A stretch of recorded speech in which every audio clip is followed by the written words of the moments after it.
how to control electromagnetic waves by simple water-based devices. It's a great pleasure to be here in this great place before you. It's nice to see everyone, in particular students, past and present. It makes it a little bit easier to digest my presence here for myself. So before we dive into these water-based devices, before we dive into water, I want to put things in a bit of a perspective. So I will start very easily on some fundamentals related to what I call field and wave electromagnetics. So the first half of my talk will be kind of a tutorial, and then the next half will be devoted to some of the recent research results that we have obtained. So in particular, what are fields, what are waves, what is the significance of waves in our society, why do we need to control waves, and which aspects are we controlling, and this will lead us quite naturally into some very basics of wave-matter interactions in naturally occurring materials. As we do this, I will tell you a bit about limitations of naturally occurring materials and why is it sometimes necessary for us to move outside or beyond nature by using what we call metamaterials and metasurfaces.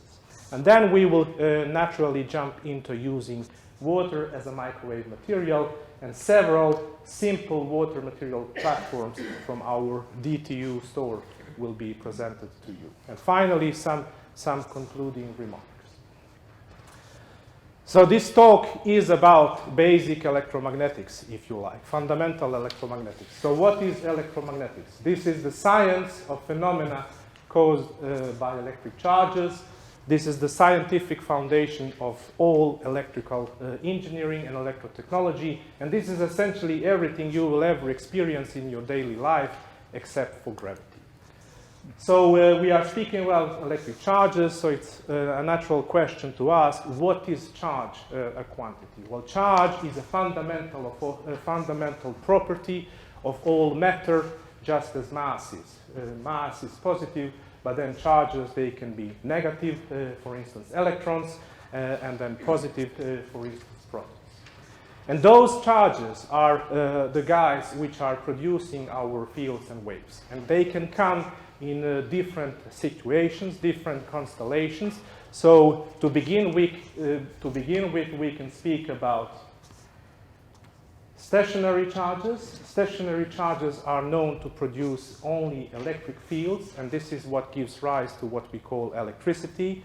There is a whole domain within electromagnetics which is known as electrostatics, which is an established discipline on its own. But these are fields which are not varying with time.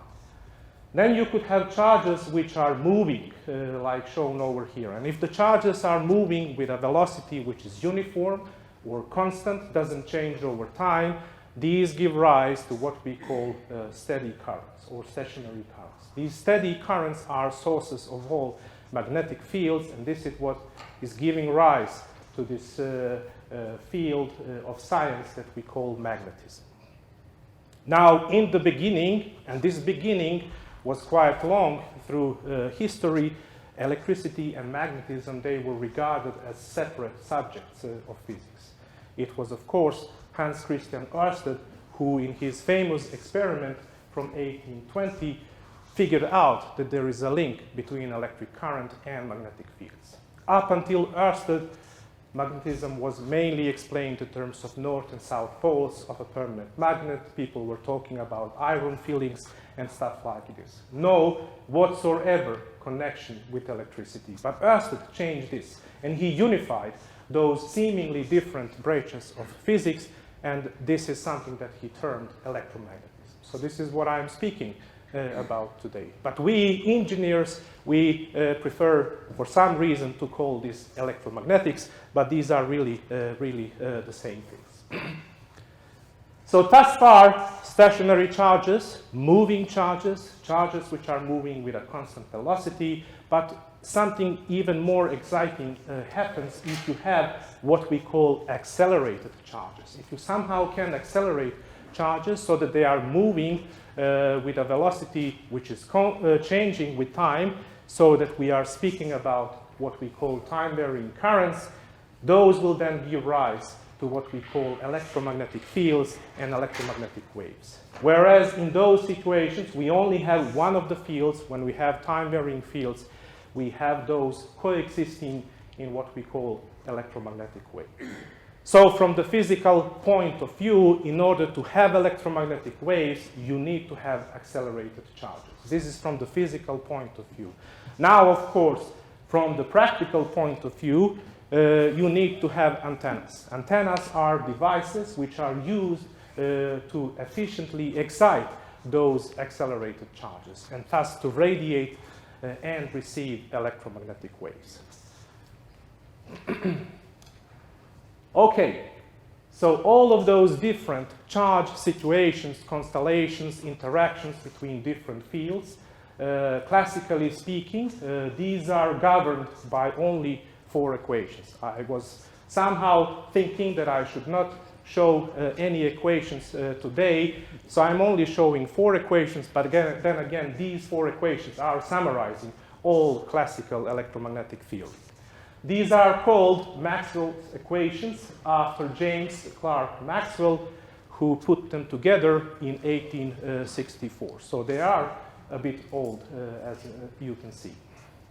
So Maxwell, what did he do? He did 3 major things. He combined everything that needs to be combined into those 4 equations and said that everything can be described by simply using those 4 equations. He also added a term that makes electromagnetic waves possible, and that's the term that you can see over here. This has a specific name, and without this single term, there would be no electromagnetic waves, there will be no electromagnetic wave theory, there will be no wireless society, at least not as we know them or know it today. And he also concluded that light is an electromagnetic wave. And this was a huge revelation at that time, a bit more than 150 years ago. Because what is light? How did people consider light before? Well, light, this belonged to optics. What is optics? This is a study, or was a study, of lenses, mirrors, diffraction, light polarization. And now this all was also immersed into those 4 equations. It was immersed in what we call electromagnetism. So by 1864, well, those 3, for long time, different branches or subjects of physics, they were now to be regarded as 3 aspects of a single subject that ushered the term electromagnetism. That's really beautiful. As you can see, we are speaking quite a lot about waves, electromagnetic waves. So my main subject tonight is, of course, electromagnetic waves. So what are waves, basically speaking? And it's not always easy to grasp the essence of waves, really, if you start by considering electromagnetic waves. Sometimes it's easier to consider some other types of waves, if you like. So a wave, in general, this is a disturbance that travels through a medium from one point to another, and as it travels, it can carry energy from that point to another. And in my opinion, it is most easily, at least this is what I do before my students, I illustrate always waves by considering what we know as mechanical waves. So everyone can kind of intuitively grasp what is happening here. If I take one end of the rope and if I give it a small wiggle or shake it a little bit at one of the ends, I create a displacement of this rope. And obviously, this displacement will move in the direction along the rope, and we say it will move with a certain velocity that this wave will possess, and after some time has elapsed, it will move a certain distance from A to B.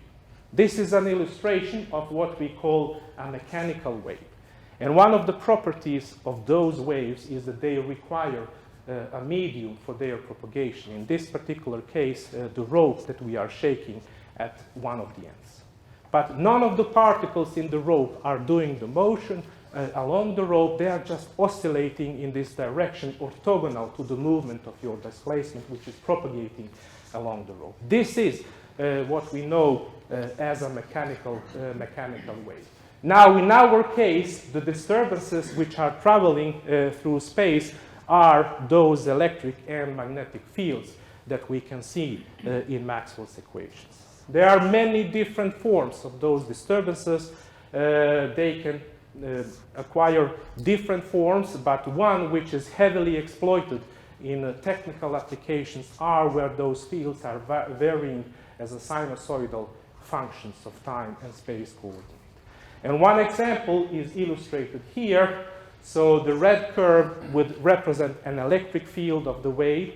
The blue curve will represent the magnetic field. And you can see that all of those points are moving in that particular direction, which is the direction in which this wave is propagating. It will propagate through space with a certain velocity or speed. And if you consider wave propagation in what we call free space, vacuum or empty space, well, Maxwell figured out, well, you get a well-known number which corresponds to the speed of light in vacuum. And this was amazing, and still is, of course, amazing. Electromagnetic waves, contrary to all of those other waves, they can propagate even through empty space. I said that light is an example of electromagnetic waves, so if you look at the skyline or sky night during night and you see some lights coming from the star, well, these are electromagnetic waves which have traveled through humongous regions of almost empty space, something that enables deep space communication, if you like.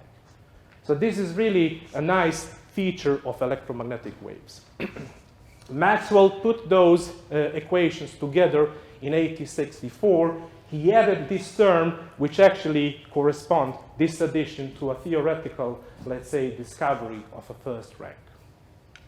And some 24 years passed after their existence was experimentally verified by a German experimentalist called Heinrich Hertz, who this was the setup he used. Essentially, this is the transmitter dipole antenna, and there is a loop antenna with a gap, and some sparks have been induced in the gap, verifying the existence of waves predicted some 20 years ago by Maxwell.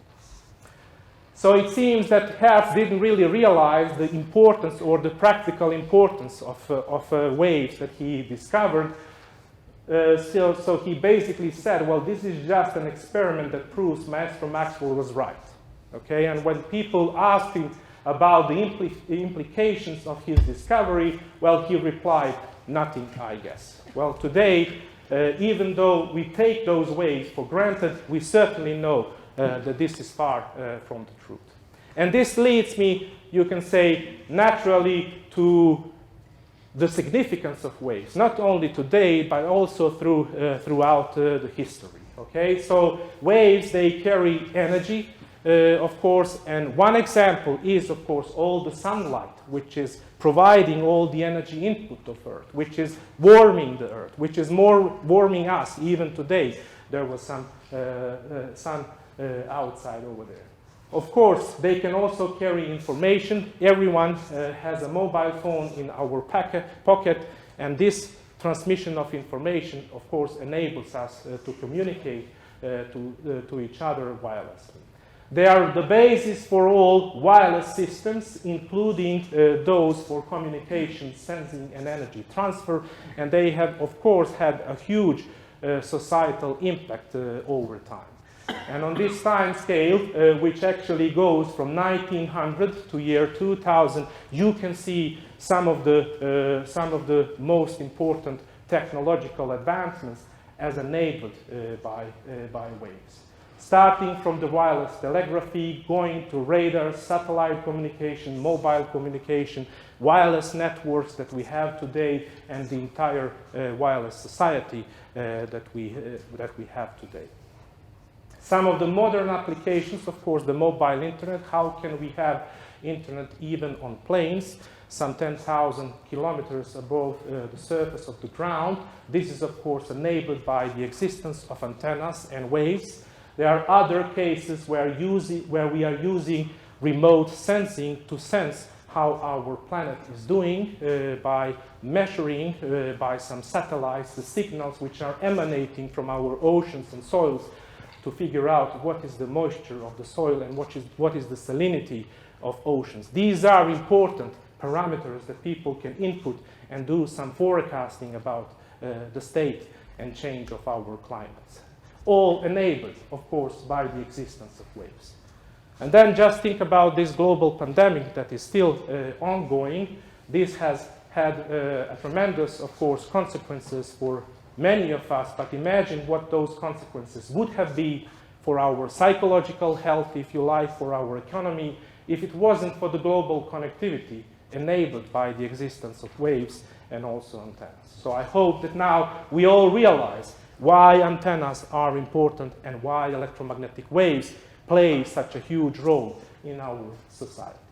Now, but it is not only the existence of these waves that will make it by itself. What really makes it is our ability to tailor and control the paths of these waves. And this is somehow bringing me naturally to this wave control that I want to emphasize also in my talk. So what is this about? Controlling electromagnetic waves. We can do this at several different stages.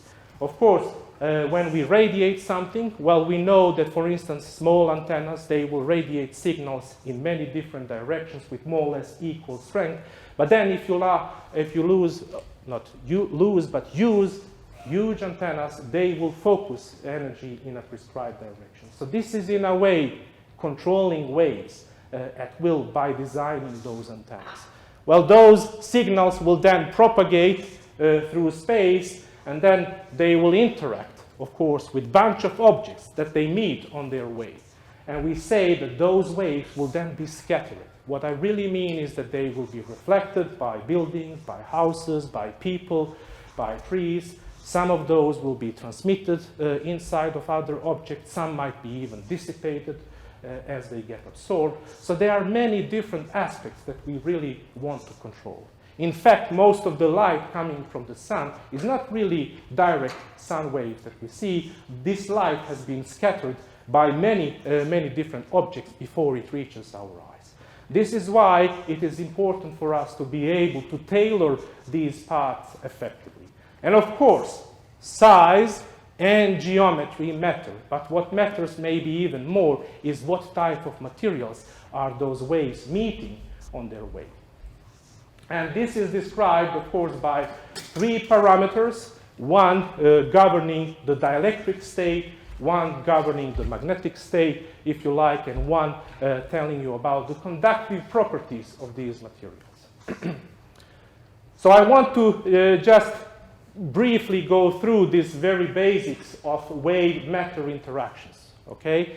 Because Maxwell equations, they will tell you how charges will produce different sorts of fields, but then, of course, how these fields interact with materials depend what kind of atoms these materials essentially are made of.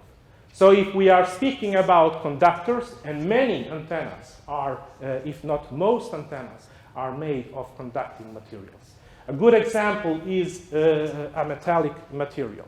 These are characterized with a bunch of free charges, free electrons. It will typically be 1 or 2 electrons per atom, which are migrating loosely through the structure of the material. And if you expose them to an electric field, they will be kicked by an electric force, and this will give rise to a current inside of your material, and everything will be governed by this parameter that we call conductivity, classically speaking. Now we have other types of materials, insulating materials, the opposite of conductors. We also call them dielectric materials. Those materials do not have any free charges that might roam around inside of your material. They are characterized by what we call bound charges. Now each of those electrons is actually sitting inside of the atom and will not leave this atom for anything in the world, provided that you are applying moderate electric fields to these materials. So what happens when you apply an electric field? Well, those electrons and protons, they will get displaced a little bit relative to each other. And those small displacements are actually determining how this material is reacting to incoming waves. These small displacements are what we call electric dipoles, and the whole process of this charge separation is what is known as polarization in materials. And this is described by another parameter which is known as permittivity, and this is telling you how easy it is to make those displacements. Okay? So the larger the permittivity, the easier will it be to shift those centers of negative and positive charge inside of your material. Remember permittivity, because we will get back to this permittivity in a little while. And then you have another sort of very important materials. These are known as magnetic materials. A good example is, of course, in terms of permanent magnets. Well, the origin of magnetism in those materials is, of course, due to tiny atomic currents, which are occurring on the account of orbiting and spinning electrons. Electrons which are spinning around their own axis. Electrons which are spinning around the nucleus of those atoms. This is, in essence, a small electric current which is creating a magnetic field on its own. So here we speak about what we call magnetic dipole. And again, remember, a magnetic dipole is a circulating current, is a current loop, as we also call it. Okay, so here we are speaking about magnetization, the process accounted for by this material parameter known as permeability. So really how fields and waves interact with materials is through these mechanisms of conduction, polarization, and magnetization. Okay, so naturally occurring materials, they of course provide a great variety of these material parameters. So why would you like to go beyond nature? Because you can find a lot of good stuff out there, of course. Why want to beat nature? Well, I will try to exemplify this by this figure that you can see on the slide, and this is representing a typical permittivity, this polarization response in a dielectric material. And here I have depicted it over a rather broad frequency range. We are going all the way from DC to quite high frequencies. So what you can see are two curves. One is what I call polarization. This is the real part of this permittivity function. And then you have a dashed curve also here, which is responsible for losses in these materials. Of course, all real materials, they have some losses associated to those and will dissipate energy and power.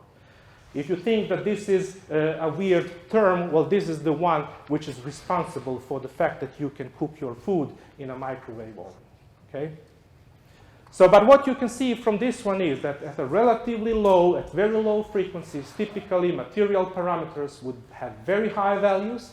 If you go all the way up to optics, very high frequency, well, they will drop. They will be very low. In particular, if you consider even permeability, we know that permeability, magnetism, ceases to exist at optical frequencies. You can also see some crazy response over here as a function of frequency. In fact, if you consider metals at optical frequency, you will see that they have negative permittivity, whereas most dielectric materials at lower frequency, they will always have positive permittivity values.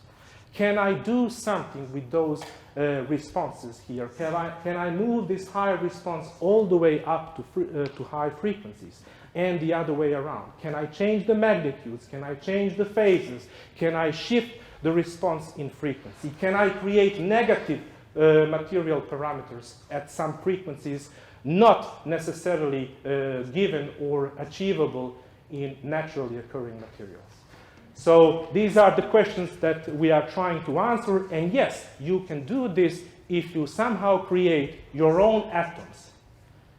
And if you somehow create your own electric dipoles and magnetic dipoles in certain structures. And this is, of course, a whole field of science which emerged, roughly speaking, at the onset of this millennium. And these are known as metamaterials. What are metamaterials? Well, these are essentially engineered periodic structures of small inclusions. These are our artificial atoms that are designed to have quite unusual properties. So this is just a generic 3D sketch of a metamaterial. And one of the first realizations of these metamaterials came from the group of Dave Smith from US. And this is how a material looks like at microwave frequencies. This is an artificial structure which is giving you a negative permittivity and negative permeability in the microwave frequency range. This is one of the first experimental realizations of this material. What you see here is a periodic arrangement of some rods, and along those you can induce electric field. This will emulate your electric dipoles, and then you have those circular conducting rings. Well, in those you can induce circulating electric currents, and this will correspond to a magnetic dipole. So this is a structured material with unusual properties, not attainable in naturally occurring materials, at least not at these frequencies. So here we are speaking about metallic inclusions, and if you want to go higher up in frequency, people realize that maybe it's a better idea, because metals are quite lossy if you go high up in frequency, to use what we know as all dielectric material. Use dielectric materials to create your inclusions. And something nice happened in 2016 with this paper on all dielectric metamaterials. So an idea here is to use, and you need a high permittivity in order to be able to induce certain volumetric currents inside of your dielectric materials that will emulate those electric and magnetic dipole responses. So if you have an electric field which will point like this will correspond to an electric dipole. If you have a circulating electric field like this will correspond to a magnetic dipole. And if you have both of those, you can, in essence, realize anything that you like. And in fact, a great variety of inclusions and realized properties have been reported over the past decade in this field. Now, these are bulk materials. This is a volumetric material. This is a 3D guy. And waves will propagate through this one. And the bulk nature of these can do some interesting things with waves, but there will be, of course, a lot of losses associated with the propagation of waves through bulk media. People soon realize that if you simply use one of the layers of these materials, you can attain rather interesting manipulation of incoming waves. You can tailor reflection and transmission essentially at will by using just a single layer, and a single layer is what we call a metasurface. If we focus the attention on microwave frequencies and using all dielectric materials, typically people have been using very expensive ceramic materials. One example is barium strontium titanate, and this is first of all quite costly, but it's also hard to form and hard to work with if you want to have some nice shape or crazy shape of your inclusion, if you like. Simply to realize even new material properties and even new control of waves. And this is why we, for a few years ago, started asking ourselves, well, what about any other materials? Are there any other obvious materials that we could use? And this is exactly half of my lecture, and this is exactly the point where I want to begin to talk about using water as an obvious microwave material. So why use water as a microwave material? Well, first of all, water is quite abundant. It covers 2/3 of our planet, and it is quite cheap, and also it is bio-friendly. So these are nice reasons why you would like to use water. Also, water is easily shaped and reconfigured, as we say. So put it in a given container of a given shape on the account of its liquidity. It will simply take on the shape of this container. Okay? It is also reconfigurable, and what is even more important, you can tune water-based inclusions rather easily by mechanical pressure. If you, for instance, you can easily imagine, if you look at this spherical water bubble, if you stretch it, it will no longer be a spherical water bubble, it will be an ellipsoidal water bubble.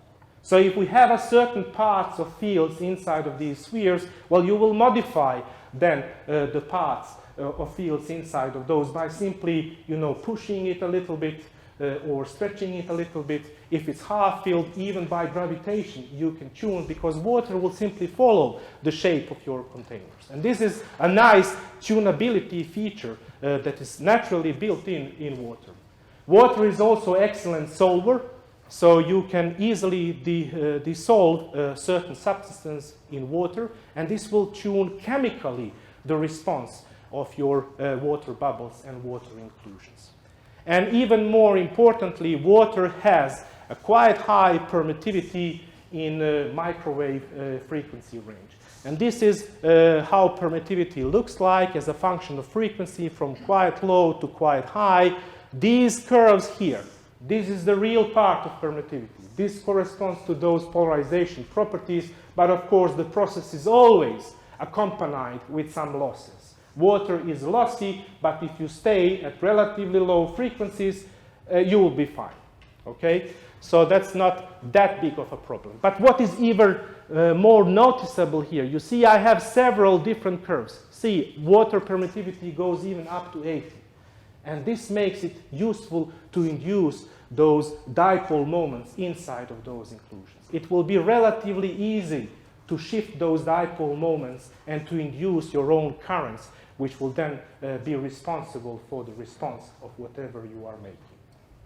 But this is temperature dependent. So by simply changing the temperature of water, you will get different properties in those devices that you are creating. So water, that provides a quite easy means of mechanical, chemical, and thermal tunability, maybe even unlike any other material at microwave frequencies if you want.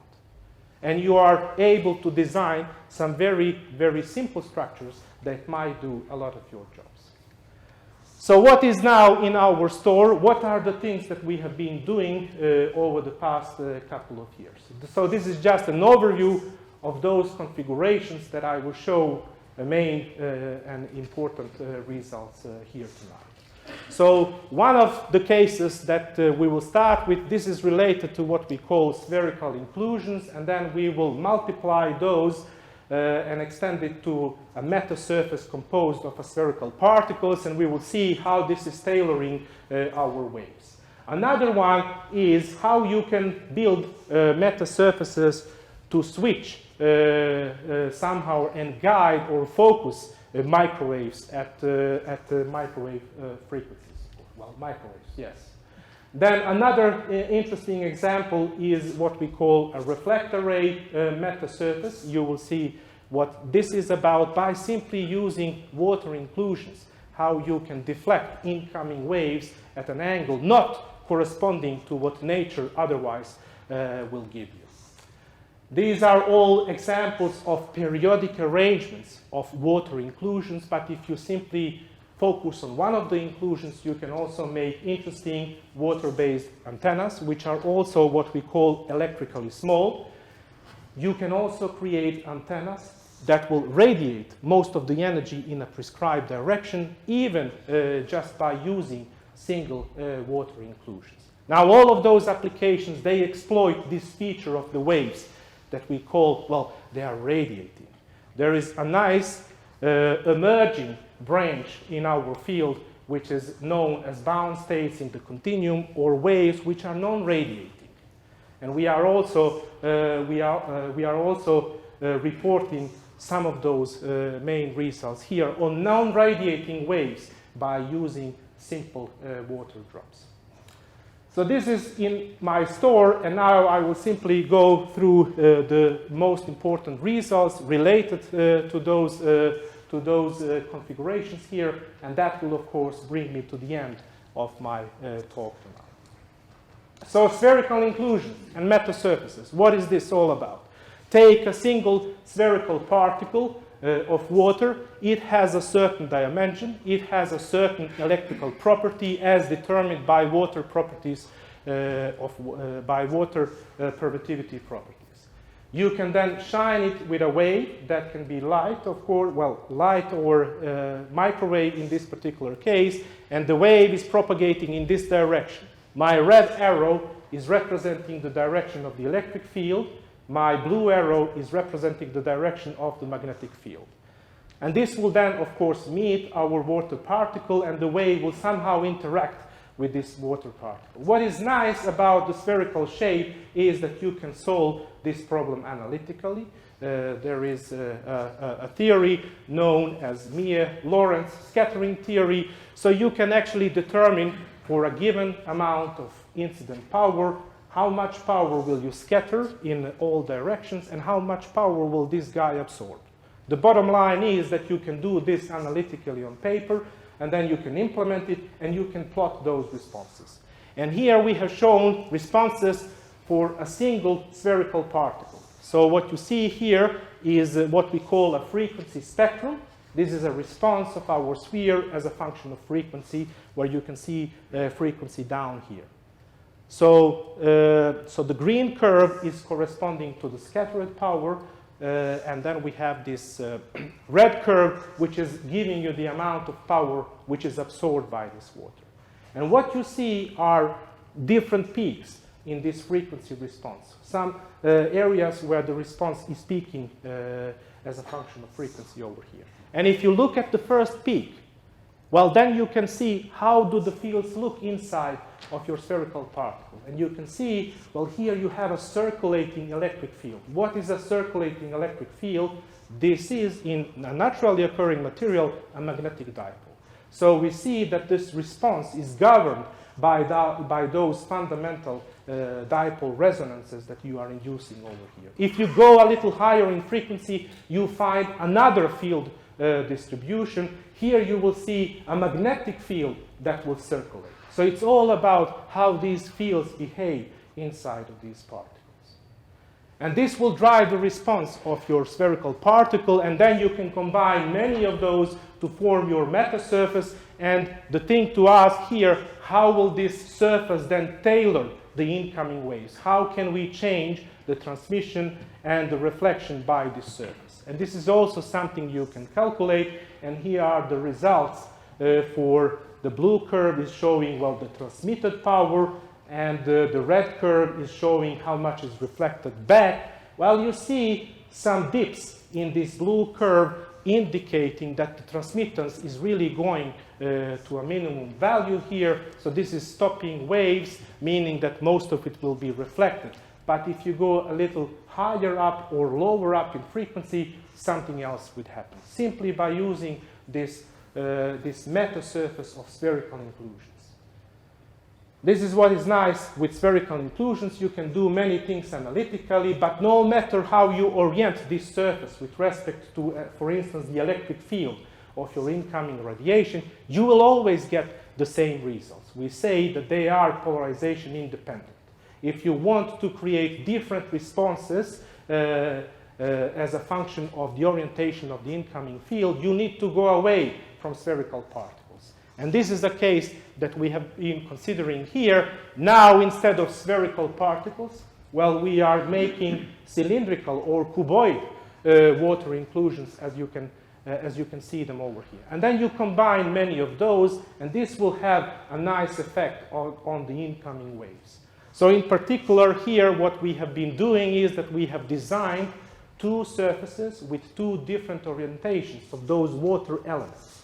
So one is what we call phi equal to 0. This is a particular angle defined over here, but what is really important is that those inclusions here, they are parallel with the electric field.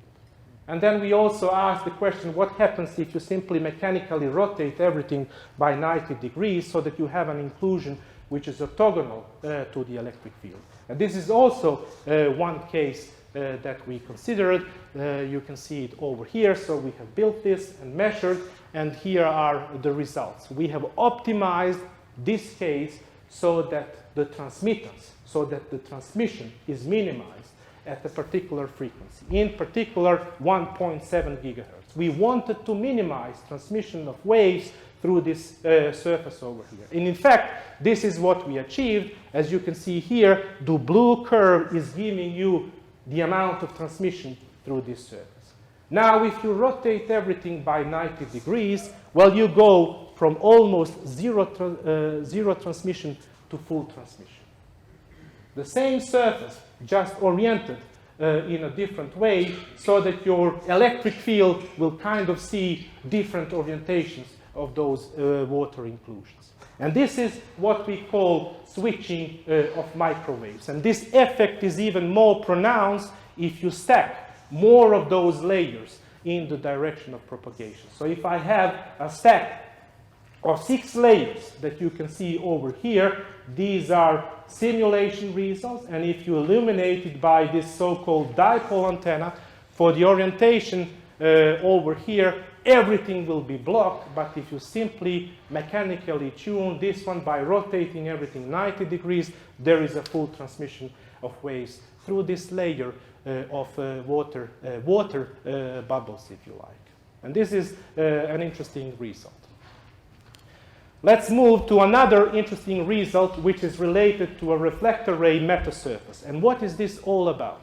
Well, in order to get into this properly, we have to refresh some of the, let's say, fundamental physics that we also teach in our fundamental electromagnetics course.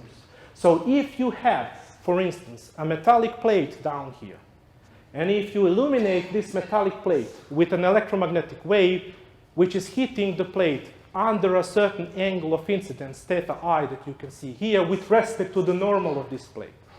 Ordinary physics and ordinary Snell's law of reflection will tell, well, there will be a reflected wave that will emanate from this surface at an angle which is corresponding to the angle of incidence. This is what people call ordinary reflection.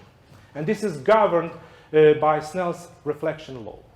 Okay? Everything is reflected with the same angle as the angle of incidence. This is what happens with this clean metal surface, if you like. Now, if you somehow disturb this surface or contaminate this surface with some elements, as shown over here, what these elements are doing, they are modifying your incoming wave in a manner so that the reflected field not necessarily will emanate at this angle corresponding to the previous angle of reflection, but you can actually tailor the reflection so that it emanates in any other direction. And this is something that you can do if you carefully design those elements over here. They can, for instance, modify the amplitude or the phase and the polarization of the incoming waves. And they really provide a large palette of opportunities to tailor the incoming waves. And this is what is known, roughly speaking, as a reflector rate. So here, of course, you can get something like this, not necessarily along the blue path, but something going in any other crazy direction that you might think of. It's just a matter of, well, doing something properly down here with those elements that you introduce in your surface. We have designed a metasurface here, of which the so-called supercell is composed of 8 cylinders that you fill with water, and they have all different heights. And this guy here was designed so that a normally incident 1 gigahertz wave was deflected at an angle of 51 degrees. If I didn't have those elements, everything will be just reflected back to the same direction from which my incoming wave is coming. Now I introduce these water elements and I deflect it at this angle of 51 degrees. Just by dispersing some water on your surface, you are tailoring the path of your waves. And these are some of the results that are showing that we succeeded. So the wave is coming from this direction. What this plot is showing, down here you have a metasurface, while you see a reflected wave, which is clearly off the normal, if you like. We have also built this one. So this is how we realize this. So we have a quite dense foam, and it's very easy to drill holes inside of this dense foam, and then you can simply fill those holes with the appropriate height of water. that will follow our simulations. And then you can place those, and this is our experimental setup. It's quite huge experimental setup. There is a transmitting antenna hitting your reflector ray, which is on the bottom, and then we are recording the signal by this receiver antenna. And these are results of our experiment, pretty much in line with simulations. Okay, so those three cases thus far, this was related to periodic arrangements of these water inclusions. I have also indicated, well, we can do nice things that if you only use a single water inclusion. We can make interesting small antennas from this. And what is this all about? So the next thing I want to tell you a little bit about is how to use water to create electrically small antenna.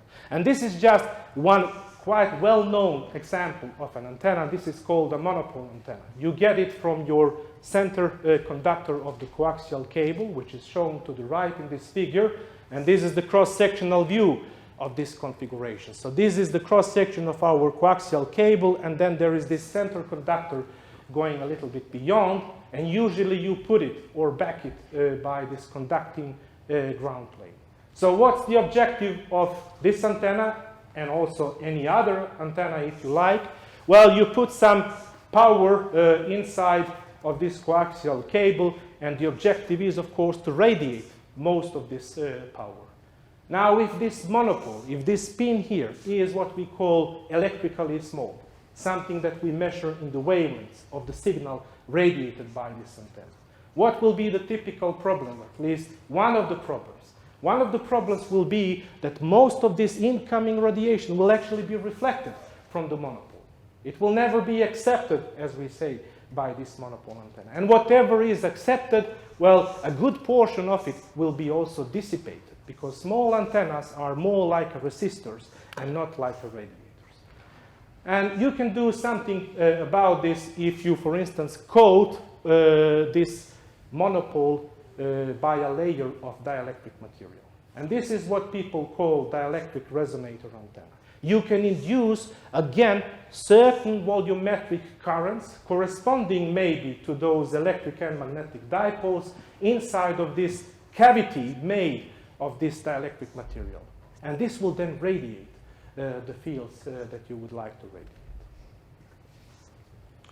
And here we have designed something by using a cavity made of this hemispherical shape of water that we put on top of our short monopole antenna. We have also built this one.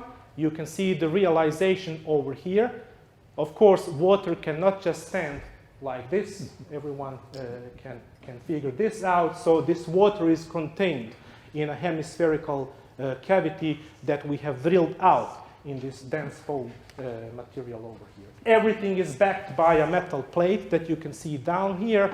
And on the back side, there is a little water inlet here through which you can put water inside of this structure. So we have built this one, and we have also tested it. So here are the results for this so-called reflection coefficient. And what is this? This is essentially the ratio, or proportional to this ratio of the reflected power relative to the power flowing along the transmission line. And the lower this value is, that means that we are minimizing the reflected power, and we are coupling our power to the antenna itself. And indeed, you can see here at this frequency of 300 megahertz, we really have what we call a very nicely matched antenna. And if you look, what is the operating principle? So if you plot the field, again, it's all about the fields. If you plot the field inside of your water cavity, well, this is the cross-sectional view of the electric field shown in colors and also in arrows, as you can see over there. So this is our water cavity, and this is our monopole, and what you really see is a circulating electric field. And what is a circulating electric field? This is a magnetic dipole. So this is a magnetic dipole type dielectric resonator antenna. If you ask me about the size, I can tell you that this is the smallest reported water-based antenna in literature. Okay, so this is electrically small antenna. Now, from electrically small antennas, well, maybe you cannot see it directly from this field plot over here.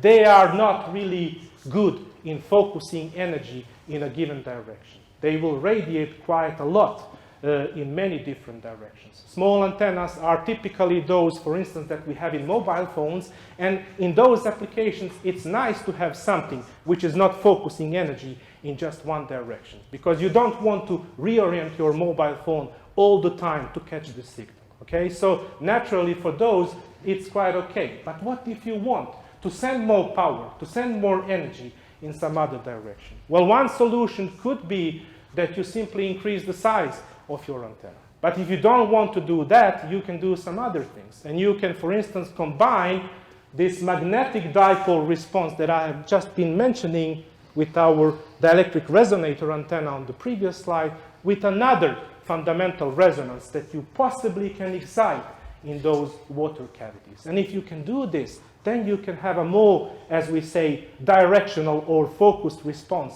in a given direction. So this is how this electric field looks like if you have this loop antenna or a magnetic dipole. So you have an electric field which is just going like this, and it has the same strength in that particular plane in all directions. So if you look at the corresponding electric dipole, what will the electric field look like? Well, this is how the field from an electric dipole will look like when it radiates.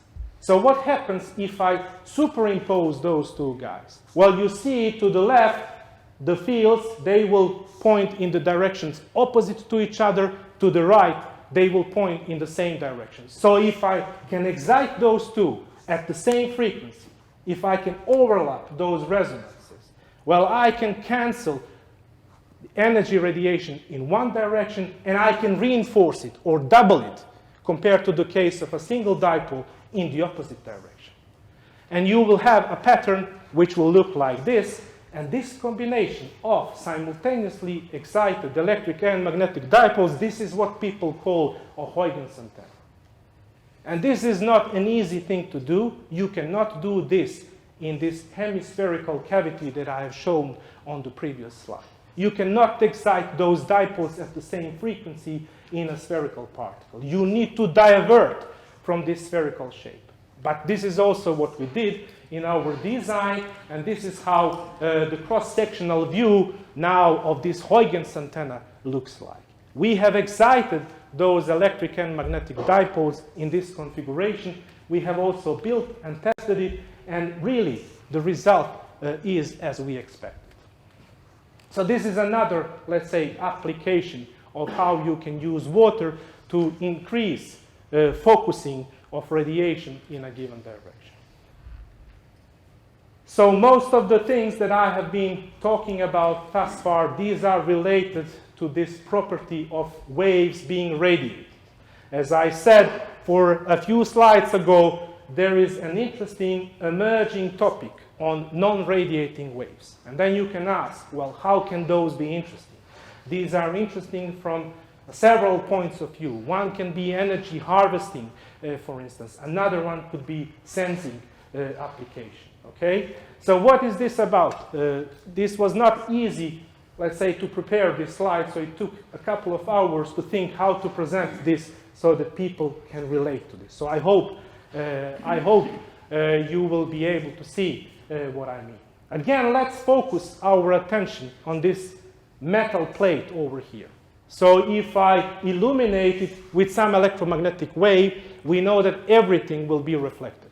So no big deal about this. Okay, no black magic over here. Now, in fact, if I replace this metal plate with a periodic array of these metallic inclusions here, which are densely packed, they are close to each other, you can recover same reflection scenario as in the case of a metal plate. As long as those inclusions are close to each other, you shine some light, everything will be reflected. Now, I emphasize this is a symmetric periodic array made of symmetric inclusions, as you can see over here. Now what happens that if I somehow disturb this symmetry in my periodic array. And that can be, for instance, if I cut a little piece out of those elements and I create asymmetric elements in my periodic array. Well, I can excite a non-radiating wave. I can excite a wave which will entirely capture the incoming wave and nothing will be radiated. These non-radiating waves, we say they are supported by these symmetric structures. You can see them in what we call eigenspectrum of these guys. But you can never couple light to those unless you break the symmetry of this configuration, because they are what we call symmetry protected states. These are also known as localized waves or bound states in the continuum.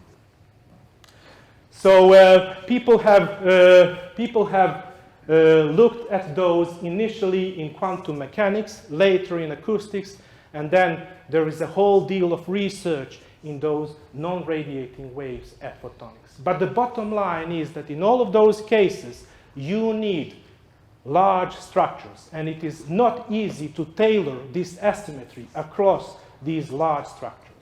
And this is, again, where we ask, well, what can we do at microwave frequencies? So at microwave frequencies, if you just consider a single resonator, a single metal disc inside of your, what we call microwave waveguide, there is a nice theorem from fundamental electromagnetics known as method of images. These metal walls are almost perfectly conducting, and they will actually image my resonator in the transverse plane. So I am effectively creating or reducing the periodicity needed to excite those non-radiating waves. Of course, in this scenario, if I illuminate my structure down here, everything will be reflected. But if you somehow break the symmetry in this one, and here we break a symmetry by just using a tiny drop of water that you can see over here. And you can switch from full reflection to zero reflection just by putting a small drop of water on this resonator over here. These states, they have what we say infinite quality factors in theory, and this is what makes them particularly useful for sensing applications. We also designed this so you can see a cross-sectional view in a rectangular waveguide. This is our metallic disc, and this is now the water inclusion over here. So for an appropriate displacement of water from the center of our disc and an appropriate amount of water, well, you get those results over here. This is the reflection coefficient, measuring how much is reflected. If you don't have any water, this is unity, meaning everything is reflected. If you put this drop of water, well, nothing is reflected. And this is really an amazing result. Okay, so the time is running out, but this is also perfectly fine because I'm almost ready with my presentation. I have taken you along a ride which was quite broad, you can say, starting from some very fundamental basic EM stuff to those advanced concepts in applied physics, if you like, on non-radiating waves. But really, the main points of my talk are illustrated on these slides. And I want you to remember, of course, that electromagnetic waves and antennas, they enable our wireless society. It is 4 equations known as Maxwell equations that are ruling the whole game. New materials can push the boundaries of our society. Sometimes no fancy stuff is needed. Water might as well do at least some of the job. Now again, all of those wireless systems, wireless gadgets that we have in our pockets at home, whatever you name it, no matter how innovative we might think they are, we should not forget that they, of course, rest on the shoulders of those fundamental discoveries made so many years ago by giants such as Ørsted, Maxwell, Hertz, Faraday, Ampere, and many others.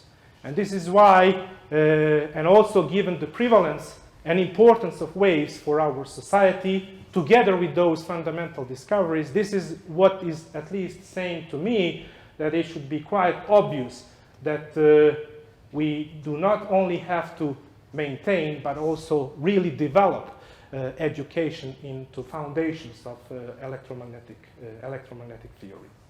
And this is why it is also nice for me to share this, something that many of you maybe know, that DTU is establishing this electromagnetic test center, which is a Danish international center of excellence for high accuracy testing of electromagnetic systems. This will be a central element in our research, development, but also teaching in, let's say, electromagnetic systems of tomorrow, and this is something that we expect to inaugurate sometime over the following year. Coming back to the presentation, if you want to figure out a bit more on those interesting, simple water-based platforms for intricate wave-matter interactions, this is something that we have published in leading journals. Well, the Nature communication has been submitted, but we hope for a positive answer. What I want to emphasize, it is not only the effort of myself that I have presented here. This is an example of extraordinary collaboration between two DTU departments, DTU Electrical Engineering, where I belong myself, and also Professor Andrei Lavrinenko from DTU Photonics. We did a joint PhD project together with this guy, Rasmus Jakobsen, who is here, and thanks for coming, who did most of this interesting research on water-based devices. So with that, I really hope that you enjoyed this talk. I hope that I have, how should I say, raised at least your awareness on the importance and significance of our electromagnetic waves for our science, for our technology, for our society, and even, of course, for our lives as well. So this is what I hope that you will take from this lecture tonight.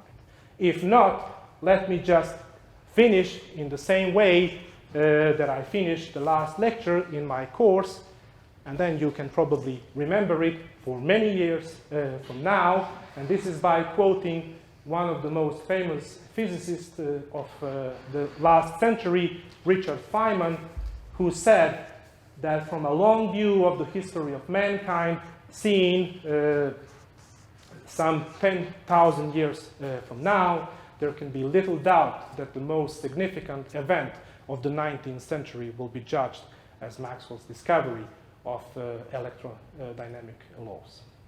So with that, I would just like to thank you for your time and for your attention.